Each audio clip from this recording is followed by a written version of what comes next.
Godzilla এরকম হওয়া উচিত। মোটামুটি আপনারা মনস্টারভার্স বাদর গিরগিটির লড়াই দেখে অনেকেই তার ফ্যান হয়ে গেছেন। আমরা দেখছি গডজিলা অন্যান্য জন্তুদের সাথে লড়ছে, আমাদের পৃথিবীকে বাঁচিয়ে নিচ্ছে, মানে যেটা দেখে আমাদের বুক ফুলে উঠছে, আমরা হাত তুলে দিচ্ছি। গডজিলা বর্তমানে মানুষদের মধ্যে বসবাস করছে। সকালে ঘুম থেকে উঠে গডজিলাকে দেখা যেন একটা দৈনন্দিন ব্যাপার হয়ে গেছে আমাদের কাছে। তবে ভাই, এই সিনেমাতে এরকম কিছু নেই। এখানে সেই বাচ্চাদের ডিজনি প্রিন্সেস মার্কা গডজিলা না, বরং এই গডজিলাকে দেখলে আপনার অঙ্গকোষ কেঁপে উঠবে। কথা হচ্ছে গডজিলা -1 সিনেমাটাকে নিয়ে। এটার সাথে মনস্টারভার্সের সিনেমাগুলোর কোনো কানেকশন নেই। মোটামুটি আপনারা ক্লাসিক জাপানিজ গডজিলা সিনেমাগুলোর ফ্যান হলে আপনারা জানবেন অবশ্যই। এবং এই সিনেমাটা এই বছর অর্থাৎ 2024-এ তার ভিজুয়াল এফেক্টের জন্য অস্কার পেয়েছে। এবং অনেক কিছু আছে এই সিনেমাটাকে নিয়ে বলার। তো আমার গল্পটা নিয়ে শুরু করা যাক নাকি। সালটা ছিল তখন 1945, দ্বিতীয় বিশ্বযুদ্ধ প্রায় শেষ, এবং আমরা একজন জাপানিজ পাইলটকে দেখতে পাই যে ওডো আইল্যান্ডে তার প্লেনটা নিয়ে ল্যান্ড করা। সেই পাইলটটির নাম হচ্ছে কোইচি শিকিসুমা। সেই আইল্যান্ডে কিছু টেকনিশিয়ান, কিছু মেকানিক রয়েছে যাদের কাজ হচ্ছে প্লেন ঠিকঠাক করে দেওয়া। সেই টেকনিশিয়ানদের যে হেড রয়েছে, যার নাম হচ্ছে সোসাকু তাচিবানা, সেই পাইলটটাকে দেখে বুঝতে পারে যে এটা তো একটা কামিগাতে পাইলট, এখানে কি করছে। আপনারা যারা জানেন না তাদেরকে বুঝিয়ে দিই, কামিগাতে পাইলটদের কাজ হচ্ছে বেসিক্যালি সুসাইড বম্বিং করা। মানে তাদের প্লেনে গুলি টুলি সব শেষ, তারা সরাসরি প্লেনটা নিয়ে শত্রুপক্ষের উপরে ক্র্যাশ করবে। মানে নিজেও মরলাম, আরেকজনকে নিয়ে মরলাম। তবে শিকিসুমা নামক এই পাইলটটা, যে ছিল একজন কামিগাতে, তার এতক্ষণে তো মরে যাওয়ার কথা ছিল। তবে সে কেন পালিয়ে এসেছে? সে একটা ভীতু। এই লজ্জায় তার মুখ দেখানো উচিত না। পরে আরেকজন সৈন্য এসেও তাকে সান্ত্বনা দেয় যে যুদ্ধ তো শেষ, ফলাফল তো সবাই জানে যে জাপান হারতে চলেছে। তো ফলাফল যখন সবাই জানে, তো সেখানে জীবনটা দেওয়ার মানেটাই বা কি? আপনি এমন কিছু জিনিসের জন্য তো জীবন দেবেন না যেটার কোনো আউটকাম নেই। শিকিসুমা তখন সেই আইল্যান্ডের সমুদ্রের ধারেই বসেছিল এবং সে লক্ষ্য করে যে বেশ কিছু সামুদ্রিক মাছ, মানে গভীর জলের মাছ, যারা মারা গিয়েছে এবং সেই সরে ভেসে এসেছে। জিনিসটা দেখে তার কাছে একটু অদ্ভুত লাগে, তবে সে ব্যাপারটাকে সম্পূর্ণ ইগনোর করে দেয়। তবে রাতের বেলা সেখানে হয় আরেক ভয়ানক কাণ্ড। রাতের বেলা সেখানে আচমকা সাইরেন বেজে ওঠে। প্রত্যেকে বাইরে বেরিয়ে এসেছে এটা ভেবে যে শত্রুরা হয়তো আক্রমণ করেছে, তবে না, সেখানে তো কোনো শত্রু নেই। বরং সেখানে যেটা ছিল সেটা তাদের শত্রুর থেকে অনেক বড় কিছু। একটা ভয়ানক ডাইনোসরের মতন দেখতে একটা জন্তু, যে সেখানে র্যাম্পেজ শুরু করে। অনেকেই এই বৃহৎ ভয়ানক দেখতে জন্তুটাকে চেনে না, তবে একজন মানুষ সে চেনে। সে জানায় যে এই জন্তুটার নাম হচ্ছে গডজিলা। এক লোকাল মানুষের থেকে সেই জন্তুটার নাম একসময় শুনেছে, তবে আজকে সে নিজের চোখে দেখছে। বড় ভয়ানক দেখতে। টু বি অনেস্ট, এই গডজিলাটাকে দেখতে হরিফাইং, লিটারালি গা হাত পা কাঁপিয়ে দেওয়ার মতো। এবং সেখানে উপস্থিত সৈন্যদের অবস্থা সেম হয়। তারা বুঝতে পারছে না যে তাদের কি করা উচিত। সে টেকনিশিয়ানদের যে হেড অর্থাৎ তাচিবানা, সে শিকিসুমাকে আদেশ দেয় যে তার প্লেনের বন্দুকটা চালাতে। সে ভেবেছে যে সেই প্লেনের 20mm মেশিন গান হয়তো সেই জন্তুটার অনেক বড় কিছু ক্ষতি করবে বা জন্তুটাকে সে মেরে দিতে পারবে। তাচিবানার আদেশ শুনে কোনো মতে শিকিসুমা তার প্লেনে তো উঠে, তবে গুলি চালানোর মতন সাহস সে পাচ্ছে না, তার জীবনের ভয়। অত বড় একটা জন্তু যদি আপনার সামনে থাকে, আপনি কি করবেন? সে জাস্ট নিজের জীবন বাঁচাতে প্রচন্ড ভয়ে সে গুলি চালায় না। আর ততক্ষণে গডজিলা চরম র্যাম্পেজ শুরু করে দিয়েছে। বহু মানুষ বা বহু মেকানিক সেখানে জীবন বাঁচানোর জন্য গুলি চালানো তো শুরু করে, তবে সেই গডজিলার কোনো ক্ষতি তো হচ্ছে না তাতে, বরং সে নৃশংসভাবে মানুষগুলোকে হত্যা করা শুরু করে। এবং পরের দিন সকালে সেই স্থানে শুধু মানুষদের লাশ এবং লাশ। সেই চিফ মেকানিক তাচিবানা, সে শিকিসুমাকে বারবার দোষারোপ করছে যে গতকাল রাতে সে কেন গুলিটা চালায়নি। সে যদি গুলিটা চালাতো তাহলে হয়তো আজকে এই মানুষগুলো বেঁচে থাকতো। এরপরে আবারও দোষ দিয়ে দেয় যে এই মানুষগুলোর মৃত্যুর জন্য সে দায়ী। অলরেডি সে একটা বিশ্বাসঘাতকের ট্যাগ নিয়ে রয়েছে। সে একটা কামিগাতে সৈন্য, সে দেশের জন্য নিজের জীবন দেয়নি এবং গতকাল সে গুলি চালায়নি বলে এতগুলো মানুষ মরে গেছে। একটা মানুষের কত চাপ দিতে পারে।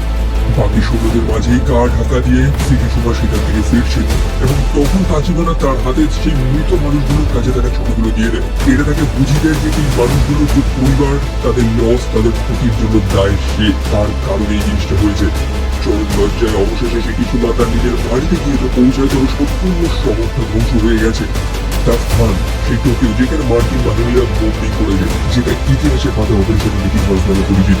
বহু মানুষ মারা গেছে, কারোর বডি খুঁজে পাওয়া যাচ্ছে না। শিকিসুমার পরিবার তারা মারা গিয়েছে।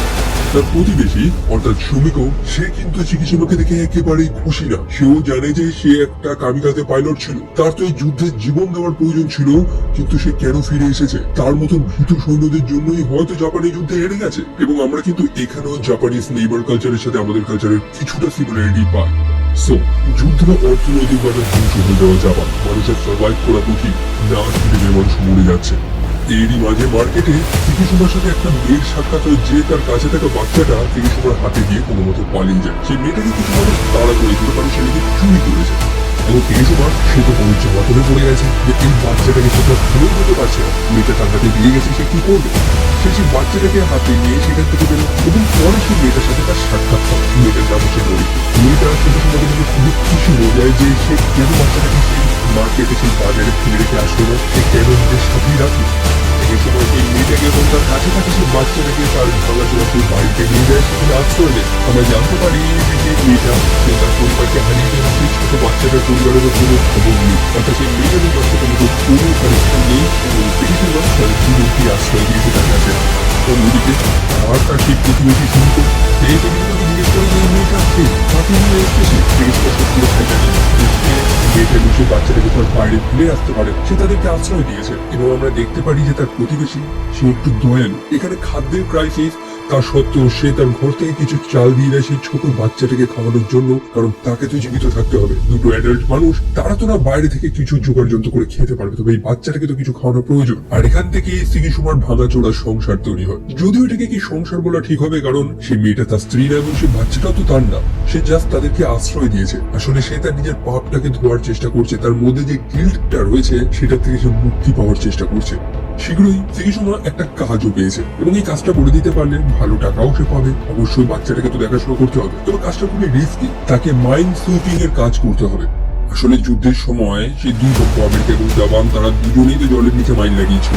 যুদ্ধ তো শেষ, তবে সেই মাইনগুলো তো অ্যাক্টিভ হয়েছে, সেগুলোকে তো বার করতে তো হবে। কাজটা রিস্কি, তবে যেহেতু সিগিসুমার একটা আর্মি ব্যাকগ্রাউন্ড রয়েছে, সেই হিসেবে রিস্ক নিতে জানে, এই কারণে সে হয়তো কাজটা করতে পারবে।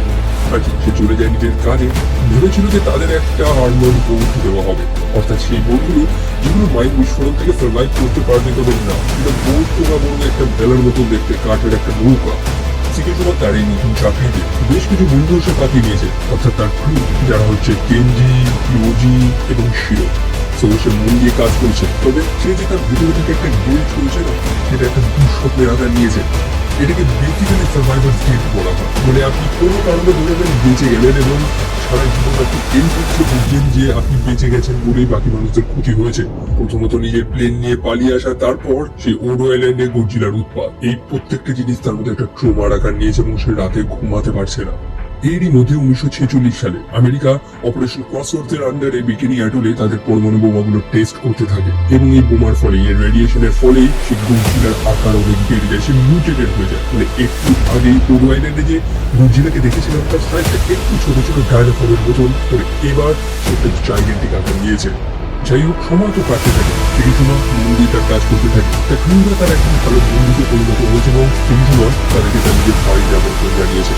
তার বন্ধুরা, বিশেষ করে ইউজি, যখন জানতে পারে যে সে একটা মেয়ে এবং একটা বাচ্চাকে আশ্রয় দিয়েছে, যাদের সাথে তার কোনো কানেকশনই নেই, তখন সিগিসুমার প্রতি তাদের একটা রেসপেক্ট বেড়ে যায়। মানে সে যে কাজটা করছে এটাকে গোজওয়ার্ড বলা হয়। কিছুদিন পর নৌকা সেও একটা কাজ পেয়েছে, সেটা প্রতিবেশী বাড়িতে একটি ছোট বাচ্চাকে যখন রাত্রিতে তাকে রেখে যাবে। এরপর মার্কিন সরকারের কিছু কন্ট্রোভার্সিয়াল রিফর্ম আমরা দেখতে পাই। কিছু তো হচ্ছে জলের নিচে পাওয়া যেত সিগন্যাল, মার্কেট সাপ্লাই, ইংরেজের রেস্ট্রি, যেটা আচমকা করে ডুবে যায়। জলের নিচে থেকে অবশ্য দূরে কতটা জড়িত রয়েছে এর হিসেবে চরম সেখানে, তবে সম্পূর্ণ ব্যাপারটাকে কনফিডেন্সিয়াল রাখা হয়েছে। আর কিছু জন্য মনে হয়নি, তারা জাস্ট সেই বৃহৎ কম্পিউটার রেডিয়েশন টেস্ট করে জানতে পেরেছে যে সেটা প্যাসিফিক থেকে সরাসরি জাপানের দিকে রওনা দিয়েছে। যুদ্ধ তো তখন শেষ, তবে সোভিয়েতের সাথে আমেরিকার টেনশন সেই মুহূর্তে বাড়ছে। আমেরিকা তো জানে যে সেখানে কিছু না কিছু হচ্ছে, তবে সে তার নেভি সেখানে পাঠাতে পারবে না, কারণ সেখানে সোভিয়েতের একটা প্রেজেন্স রয়েছে। তাই সম্পূর্ণ কাজটা, সম্পূর্ণ ইনভেস্টিগেশনটা জাপানকেই করতে হবে। আর কি, সিগিসুমা এবং তার সম্পূর্ণ ক্রুকে পাঠানো হয়েছে সেই ভাঙাচোরা শিপটার কাছে। কিভাবে এই শিপটা ড্যামেজ হয়েছে কেউ জানে না। একটা বৃহৎ শার্ক নাকি সোভিয়েতরা এই কাজটা করেছে, সম্পূর্ণ ব্যাপারটাই অজানা তাদের কাছে। সিগিসুমা তখন লক্ষ্য করতে পারে জলের নিচে সেই গভীর জলের মাছগুলো যেগুলো মারা গিয়েছে। এরকম জিনিসটা সে অনেক আগেই তো দেখেছিল সেই ওডো আইল্যান্ডে, যেখানে গডজিলা হামলা করেছিল। সিগিসুমা মনে করে যে সম্ভবত সেই গডজিলাই কাজটা করেছে, সেই প্রিহিস্টোরিক ডাইনোসর। তবে তার ক্রিউরা কি কথা বিশ্বাস করবে? যদিও সেই ওডো আইল্যান্ডে যে গডজিলা হামলা করেছিল, এটা সব মানুষদের থেকে গোপন করা হয়েছিল। কথাটা এরকম রটানো হয়েছিল যে আমেরিকা সেখানে হামলা করেছিল সেই রাতে। আর এইসব কথা শুনে সেই কম বয়সী শিরো, সে তো ভয় পেয়ে যায় যে তাদের এখানে কেন পাঠানো হয়েছে। তবে চিন্তা নেই, কিছু জাপানিজ ইম্পেরিয়াল নেভি শিপ ছিল যেগুলো ডিকমিশন করা হয়েছিল, সেগুলো ফিরে আসছে। অস্ত্র বোঝাই সেই জাহাজগুলো অবশ্যই তাদের হয়তো সাহায্য করতে পারে, তবে তাদের আসতে একটু সময় লাগবে, তাদের অপেক্ষা করতে হবে। তবে কতক্ষণ? অলরেডি সেই স্থানে কিছু অ্যাক্টিভিটি বেরিয়ে চলেছে। জলের নিচে কিছু তো একটা রয়েছে, তবে ইউজি নামক সেই মানুষটা এসবে বিশ্বাস করে না। সাহস সে ততক্ষণ দেখিয়েছে যতক্ষণ না তাদের পার্শ্ববর্তী আর একটা ছোট বোট সেটার উপরে জলের তলা থেকে একটা বৃহৎ জন্তু হামলা করে। তারা জন্তুটির উপরে গুলি চালায়, কোনো লাভ নেই। তাদের কাছে থাকে সেই মাইন জন্তুটার উপরে আক্রমণ করার চেষ্টা করে, তাতেও কোনো লাভ হয় না। অবশেষে একটা মাইন গর্জিলার মুখের মধ্যে ঢুকে যায় এবং সেটাকে গুলি মেরে সেটাকে এক্সপ্লোড করায় তারা। বিস্ফোরণটা তাদের অনেক সামনে হয়েছে, তাদের সেই বোট এবং উপস্থিত মানুষগুলো তারা অনেকটা জখম হয়েছে। তবে গর্জিলা সে আর মুভ করছে না, সম্ভবত সে মারা গিয়েছে এমনটাই তো তারা মনে করছে। তবে না, গর্জিলার মুখের মধ্যে একটা মাইন্ড ব্লাস্ট করেছে, তার মুখটা একদম ভা হয়ে গেছে। তবে তার রয়েছে হিলিং ফ্যাক্টর, যেটা তার ক্ষতস্থানগুলো আবারও ঠিক করে দেয়। তারা বুঝে যায় যে তাদের সময় তো শেষ। তবে সেই মুহূর্তে জাপানিজ ইম্পেরিয়াল নেভি সেই টাকাও নামক জাহাজটা সেখানে চলে আসে, যেটা গর্জিলার উপরে ব্যাক টু ব্যাক ফায়ার করতে থাকে। তবে না, গর্জিলার তাদের কোনো ক্ষতি নেই, বরং প্রথমবারের মতো সেই মানুষগুলো গর্জিলার সেই ভয়ানক পাওয়ারটা দেখতে পায়। তার ভিতরে তারা এত দেখতে জমির তলাটা জর্জর করে ওঠে এবং গর্জিলা তার একাধিক ব্রেকটা দিয়ে সেই সম্পূর্ণ জাহাজটা ধ্বংস করে দেয়। যাই হোক, আমি পার্সোনালি এই ফিল্মগুলো খুবই এনজয় করেছি। বিশেষ করে প্রতিটা মুহূর্তে খুব ক্লোজ টু লাইফ আমার ফিল হয়েছে, যে ফিল্মটা আমরা সেই 1998 সালের হলিউড গর্জিলা সিনেমাটাকে পেয়েছি, এই ক্লাসিক মাস্টারপিস। শ্রীকৃষ্ণের প্রশাসে এবং তার দুর্বলতা আমরা জানাই যে সরকার এই সম্পূর্ণ ব্যাপারটাকে গোপন রেখে মানুষের থেকে, কারণ এগুলো জানতে পারলে মানুষের মধ্যে একটা টেনশন শুরু হয়ে যাবে। তবে মানুষের করতে হবে একটা নিজের যেহেতু শহরে কিছু রয়েছে, শ্রীকৃষ্ণ তার বাড়িতে গিয়ে পৌঁছায়। তার এই অবস্থা দেখে নদীগুলোকে জিজ্ঞেস করতে সত্যি থাকে সত্যি কথাটাই তাকে জানায় যে সেই ওডো আইল্যান্ডে কি হয়েছিল, সে কে, সে কেন নিজেকে ঘৃণা করে। তবে নরিকো খুবই সাপোর্টিভ একটা মেয়ে, সে শিকিসুমার কাছে কৃতজ্ঞ যে সে মানুষটা তাকে এবং সেই বাচ্চাটাকে সেখানে আশ্রয় দিয়েছে। পরের দিন সেই সমুদ্রের শোরে যারা গার্ড দিচ্ছিল তারা সেই বৃহৎ জন্তুটার মুখোমুখি হয়। তারা নানান ভাবে সেই জন্তুটার ক্ষতি করার তো চেষ্টা করে, তবে কোনো লাভ নেই। বরং সেই জন্তুটা শহরের দিকে এগোচ্ছে, গিনজো নামক শহরটার দিকে। শিকিসিমা তার ঘরে রয়েছে ছোট বাচ্চাটার সাথে এবং সে সেই শহর জুড়ে সাইরেনের আওয়াজ শুনতে পায়। গোটা দেশে অ্যালার্ট চালু হয়ে গেছে। অন্যদিকে গিনজো নামক সেই শহরটাতে সে বৃহৎ জন্তুটা অর্থাৎ গর্জিলা হামলা করেছে। নরিকো ট্রেনে করে ফিরছিল এবং সে সেই জন্তুটাকে নিজের চোখে দেখতে পায়, যেটার ব্যাপারেই তো শিকিসিমা তাকে বলেছিল গতকাল রাতে। এবং এরপর আমরা সেই জিনিসগুলো দেখতে পাই যেটা ইউজুয়ালি আমরা এক্সপেক্ট করে থাকি একটা বৃহৎ জন্তুর থেকে। সম্পূর্ণ শহরটা সে তছনছ করছে। গর্জিলা সেই শহরটাকে তার নিজের টেরিটরি বানিয়েছে, তার নিজের এলাকা, এবং অবশ্যই সে এখানে কোনো ডিস্টার্বেন্স ফিল করতে চায় না। চারিদিকে এদের পাশাপাশি সবকিছু ধ্বংস করে যাচ্ছে এবং মানুষেরা জাস্ট পিঁপড়ের মতন তার কাছে। কিছু ট্যাঙ্ক এসে তো তার উপরে হামলা করে, তো সেই সামান্য ট্যাঙ্ক সে তার কোনো ক্ষতি তো করতে পারে না, বরং তারা সেই বৃহৎ গর্জিলাকে তার আলটিমেট ফর্মে দেখে। গর্জিলার পিঠে স্পাইস গুলো জল করে ওঠে, অর্থাৎ গর্জিলা তার সেই অ্যাটমিক ব্রেক বা হিটরে সেটাকে ইউজ করবে, সেটাই করে। এবং সেটা সত্যি খুবই ভয়দায়ী ছিল। গর্জিলা সেই অ্যাটমিক ব্রেক লিটারালি একটা পরমাণু বোমার মতন এফেক্ট করে। সম্পূর্ণ শহর সবকিছু ধ্বংস হয়ে যায়। শিকিসিমা সময় মতন তো সেখানে পৌঁছেছিল নরিকোকে বাঁচানোর জন্য, তবে সেই বিস্ফোরণের শোক এতটাই স্ট্রং ছিল যে সেই ঝড় নরিকোকে ভাসিয়ে নিয়ে চলে যায় কোথায়, তাকে আর পাওয়া যায় না। শিকিসিমা আবারও নিজের কাছে হেরে গেল এবং তাই হচ্ছে সেই বৃহৎ জন্তুটা। তবে তার চোখে আমরা একটা বদলার আগুন দেখতে পাই, সে প্রত্যেকটা উপায় খুঁজছে যে কিভাবে সেই জন্তুটা কোনো না কোনো ক্ষতি করতে পারে। সম্পূর্ণ শহরটা তছনছ হয়ে গেছে, প্রায় 30,000-এর উপরে মানুষ মারা গেছে, এবং এইটাকে আমরা বলতে পারি যে হ্যাঁ ভাই, গর্জিলা একটা ম্যান করেছে।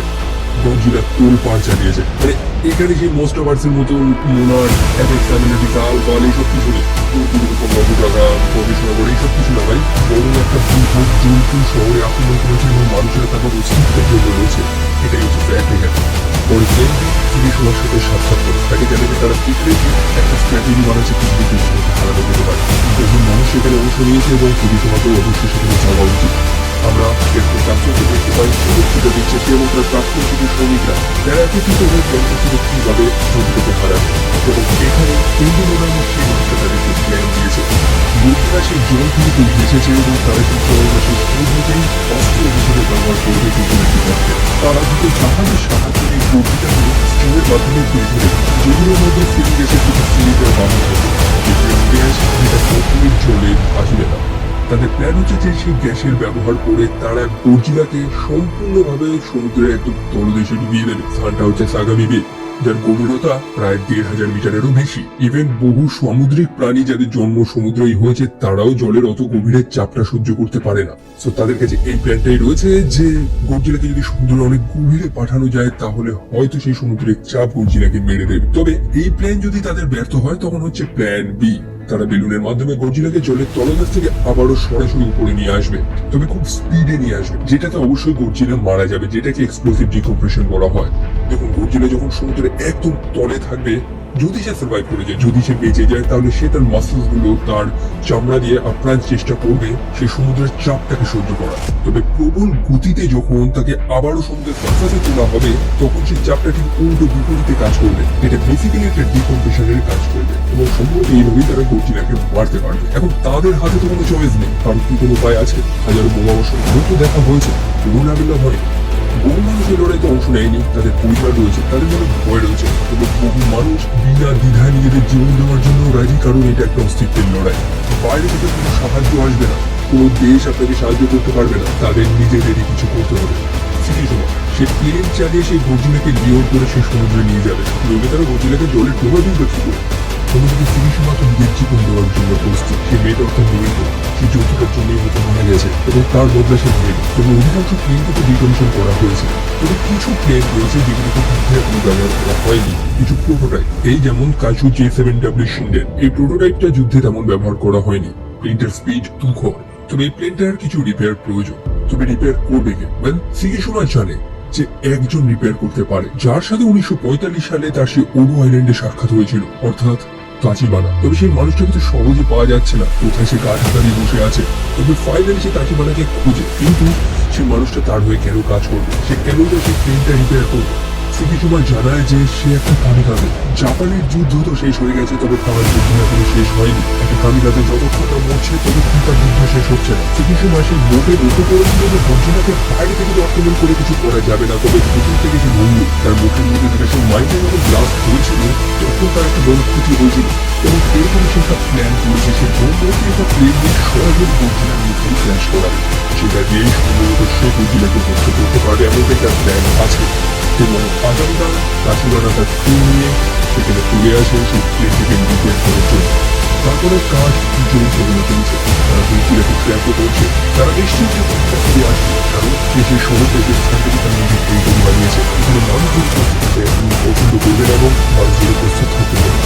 প্রত্যেকটা মানুষকে নিজেদের করে যায়, ইতিহাস আমরা পৃথিবী করেছে এবং কিভাবে সেগুলোকে শুধরেছে। ট্যাঙ্কের খারাপ ম্যানুফ্যাকচার, পোর সাপ্লাই লাইন, যার কারণে বহু মানুষ না খেতে পেয়ে মরেছে, অনেকে রোগে মারা গেছে। প্লেনে একটা সময় ইজেকশন সেট থাকতো না, যার কারণে পাইলটরা সেই প্লেন থেকে বেরোতে তো পারতো না, বরং তারা প্লেনটাকে সুসাইড বম্বিং এর ক্ষেত্রে ব্যবহার করতো। তবে এই লড়াইয়ে একটা মানুষের জীবন যাবে না, সেটা হতে দিতে পারে না। এমন ভাবেই তাদের এই মিশনটাকে এক্সিকিউট করতে হবে। তবে সেই ছোট শিরো নামক ছেলেটা, তাকে এই লড়াইতে অংশ নেওয়া হয়নি, সে অনেক ছোট, তাকে এখনো বাঁচতে হবে। এই দেশকে তার প্রয়োজন, তবে শিরোও তো সেই লড়াইতে অংশ নিতে চায়। সিগিশিমা তারপর তার কাছে থাকা সেই ছোট মেয়েটা অর্থাৎ আকিকোকে তার প্রতিবেশীর কাছে ছেড়ে দিয়ে আসে। একটা বড় লড়াইতে সে নামতে চলেছে। তাচিবানা সেই প্লেনটা রিপেয়ার করে ফেলেছে। সিগিশিমা তাকে জানায় যে সে কেন নিজের জীবনটা দিতে চলেছে। আগেরবার সে সত্যি ভয় পেয়ে গেছিল, তবে এবার সে জীবন দেওয়ার জন্য একটা কারণ পেয়েছে।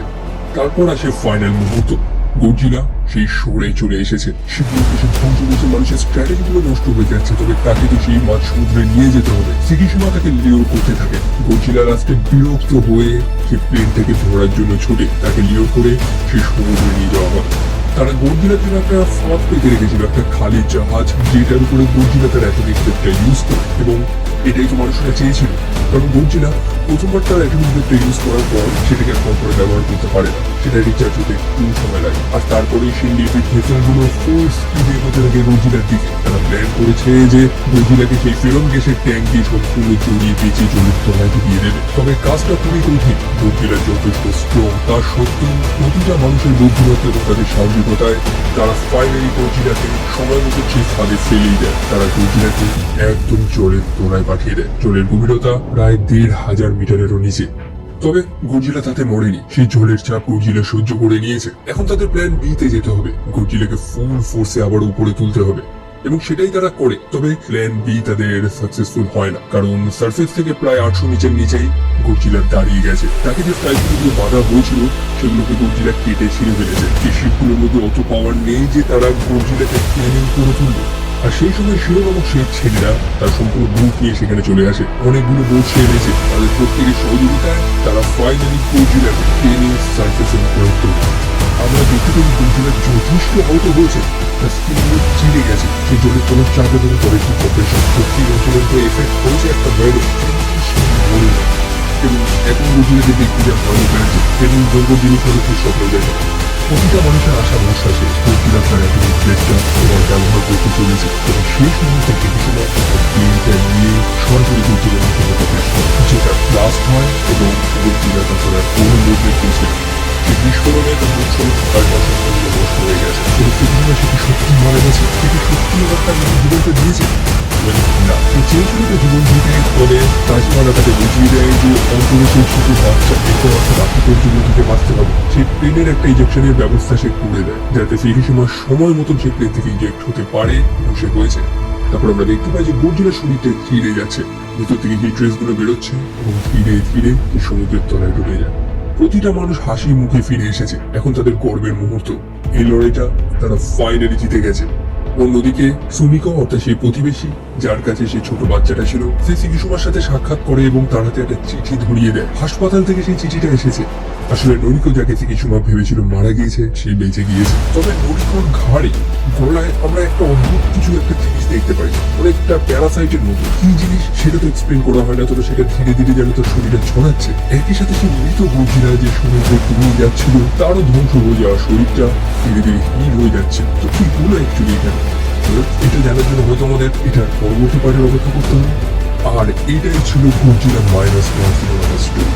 একদমই কিছু কমপ্লিকেটেড না, কোনো ফ্যান্সি আলতু ফালতু মুহূর্ত নেই যে মানুষেরা জন্তুদের উপর গবেষণা করছে, জন্তুরা পৃথিবীকে বাঁচাচ্ছে, গর্জিলা নির্বিচারে শহর ধ্বংস করে যাচ্ছে, তবে মানুষেরা হাততালি দিচ্ছে সেটা দেখে। তো এই টাইপের স্টোরি এখানে নেই না, এটা পিওর একটা সার্ভাইভাল স্টোরি, যুদ্ধ ধ্বংস হয়ে যাওয়া একটা দেশের মানুষদের বেঁচে থাকা লড়াই। এবং এই সিনেমাটা আমার ভালো লেগেছে, ভিজুয়াল এফেক্ট প্রশংসা করারই মতো। এবছর এই সিনেমাটা তার ভিজুয়াল এফেক্টের জন্য অস্কার পেয়েছে।